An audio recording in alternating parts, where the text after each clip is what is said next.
So, if someone like Dillahunty in the 11th century went up on a stage and or started, you know, a wrote a book and started speaking in public about how there is no God and there is no evidence for God, he would be seen as a crazy person.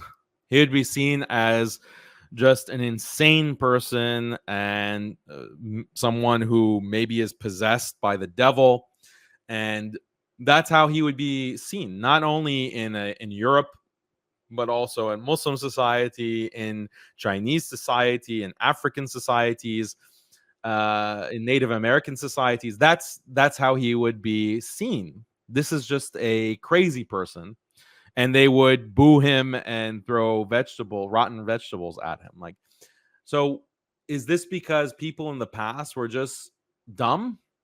Were people in the past just so closed-minded they couldn't even consider the idea that God doesn't exist?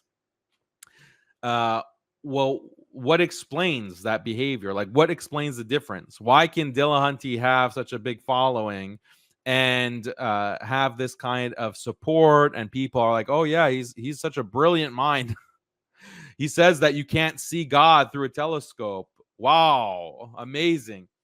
So what's the difference? Like, what has changed and what has shifted? And that's really the core of this debate on the existence of God. How has the human mind changed, and how has the human psychology changed?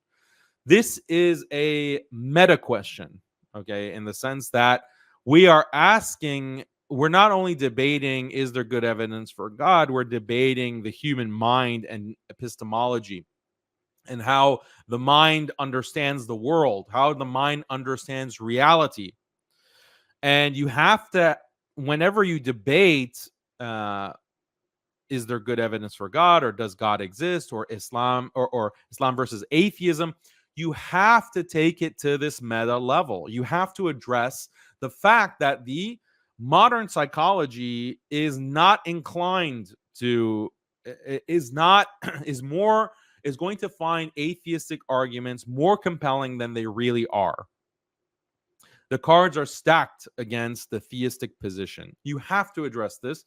And this is more of an epistemological meta question.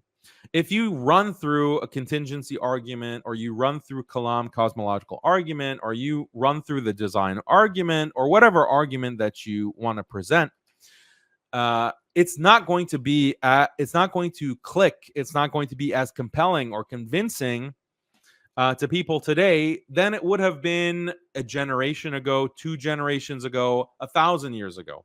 It's not going to be as compelling. Why? Because the psychology has changed. It has shifted. This is the kind of meta debate that needs to happen.